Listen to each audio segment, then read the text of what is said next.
శివకి English వచ్చు. దాదాపు 300 languages అతనికి తెలుసు. అతనికి తెలియని భాష లేదు. అతను అన్ని భాషలు నేర్చుకున్న తర్వాత ఒకటి కనిపెట్టాడు. ప్రపంచంలోనే అత్యంత క్లిష్టమైన మరియు డెప్త్ ఉన్న లాంగ్వేజ్ సంస్కృతమని. కానీ ఇప్పుడు అతనికి ఆమెతో మాట్లాడటానికి ఇంట్రెస్ట్ లేదు. నీకు కాస్తైనా కామన్ సెన్స్ ఉందా? నేనిక్కడ గొంతు చించుకొని మాట్లాడుతున్నాను, నువ్వు మాట్లాడవేంటి అని పెద్దగా అరిచింది లీసా. స్టూపిడ్ ఉమెన్ అని శివ చైనీస్ లాంగ్వేజ్ లో అన్నాడు. ఆమె ఇంగ్లీష్ కి బుద్ధి చెప్పాలంటే తనలా మాట్లాడటమే కరెక్ట్ అని అనుకుంటున్నాడు శివ. ఆమె సడన్ గా శివ వైపు ఆశ్చర్యంగా చూసింది. నీకు చైనీస్ లాంగ్వేజ్ తెలుసా అని ఆసక్తిగా శివని అడిగింది. ఆమెకి మాట్లాడటానికి ఓ తోడు దొరికినట్లుగా హ్యాపీగా ఫీల్ అయింది. శివ నవ్వి సైలెంట్ గా ఉన్నాడు. ఎందుకు అంత ఈగో చూపిస్తున్నా? ఇంతకీ నువ్విప్పుడు మాట్లాడిన మాటకి నీకు అర్థం తెలుసా అని కినుకుగా అడిగింది లీసా. నాకు తెలియదు, నీకు తెలుసా జీనియస్ గర్ల్ అని అన్నాడు శివ. అతనీసారి ఫ్రెంచ్ లాంగ్వేజ్ లో మాట్లాడాడు. అతను తనని ఆడుకుంటున్నాడని ఓ నిమిషం సైలెంట్ గా ఉంది లీసా. శివ కూడా ఆమె వైపు ఆసక్తిగా చూశాడు. సెల్ఫ్ రెస్పెక్ట్ ఉన్న ఈ అమ్మాయికి ప్రపంచం ఎంతవరకు తెలుసో చూడాలనుకున్నాడు. యూ అంటే నువ్వింతకు ముందు నన్ను స్టూపిడ్ అన్నావు కదా అని ఆమె కోపంగా పాదాన్ని నేలకేసుకొట్టి, నీకు మంచిగా మాట్లాడటం రాదా అని కోపంగా అడిగింది లీసా. శివ నవ్వుతూ ఉన్నాడు. అతను ప్రతిదానికి నవ్వుతూ ఉండేసరికి ఆమెకి అతనితో మాట్లాడటం ఆసక్తిగా అనిపించింది. ఇక శివతో మాట్లాడుతూనే ఉంది. శివ కళ్ళు మూసుకుని ఆమె మాటలు వింటూనే ఉన్నాడు. ఆమె స్టేట్స్ లో చదువుకుంది, హిస్టరీ చదివింది. అలానే ఇప్పటికే యూనివర్సిటీలలో డిగ్రీ పట్టాలు తీసుకుంది. చిన్నప్పటి నుంచి స్టేట్స్ లో ఉండడం వల్ల ఇప్పుడు సంస్కృతంపై ఆసక్తితో నేర్చుకుంటుంది. ఆమెకి దొరికిన రేర్ పర్సన్ ని ఆమె వదల్లేదు. తన బ్యాగ్ లో నుంచి చిప్స్, కూల్ డ్రింక్ బాటిల్ తీసింది. అవి తింటూ కూల్ డ్రింక్ తాగుతూ శివతో ఫుల్లుగా కబుర్లు చెప్పింది. ఆమె గోల భరించలేక శివకి ఇరిటేటింగ్ గా అనిపించింది. కాని అతను దాన్ని బయట పెట్టలేదు. ఆమె మాట్లాడుతూనే ఉండటంతో ప్లేన్ లోని అందరూ ఆమె వైపు వింతగా చూశారు. కొందరు చిరాకు పడ్డారు. ఏదేమైనప్పటికీ ప్లేన్ లో ఆమె మెయిన్ క్యారెక్టర్ అయిపోయింది. చూడటానికి చాలా అందంగా, ఆకర్షణీయంగా ఉంది. ఆమె చూపుల్లో తెలియని అట్రాక్షన్ ఉంది. అలానే ఆ స్వభావంలో కూడా చాలా టిపికల్ ఉంది. ఇక నాలెడ్జ్ లో వెరీ రేర్ టైప్. ఆమె వాగుడికి ఎక్కడికి వెళ్లినా ఎవ్వరూ ఆమెని పట్టించుకోరు. తప్పక ఆమెతో ఓల్డ్ సంస్కృతం గురించి చాలాసేపు మాట్లాడాడు శివ. చివరికి ఇద్దరు బాంబే ఎయిర్పోర్ట్ లో దిగారు. అంతసేపు శివతో మాట్లాడినా ఆమెకి సాటిస్ఫాక్షన్ లేదు. అందుకే అతనిని కాంటాక్ట్ చేయడానికి నెంబర్ అడిగింది. శివ నెంబర్ ఇవ్వకుండా వెళ్లిపోతూ ఉంటే అతన్ని ఆపి అతని చేతిలో తన విజిటింగ్ కార్డ్ పెట్టి, నువ్వు నన్ను కాంటాక్ట్ చేయాల్సిందే. నేను నీకు ఒక మంచి ఉద్యోగం చూస్తాను. ఎప్పుడైనా ఏదైనా ప్రాబ్లం ఉంటే నాకు కాల్ చేయి. ఇన్ఫాక్ట్ హైదరాబాద్ సిటీలోనే మా ఫ్యామిలీ చాలా పవర్ఫుల్ అని శివతో అన్నది లీసా.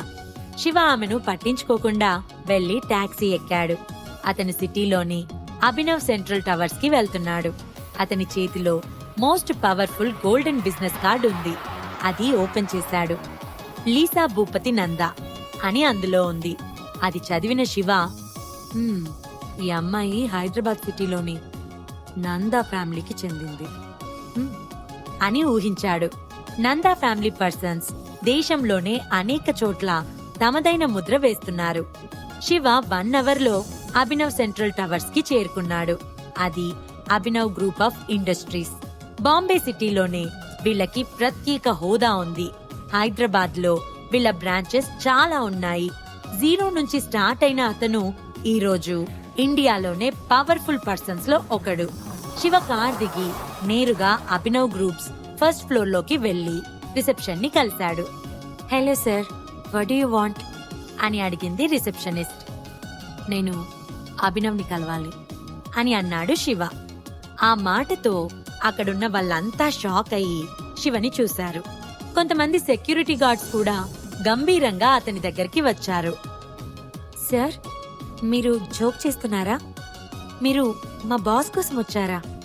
మీకు అపాయింట్మెంట్ ఉందా అని రిసెప్షనిస్ట్ శివ వైపు చూసి అడిగింది. తన బ్రదర్ తన కోసం వెయిట్ చేస్తున్నాడని చెప్పండి అని అన్నాడు శివ. రిసెప్షనిస్ట్ అతనికేసి చూసింది. ఆమె ఇలాంటి వాళ్ళని చాలా మందిని చూసింది.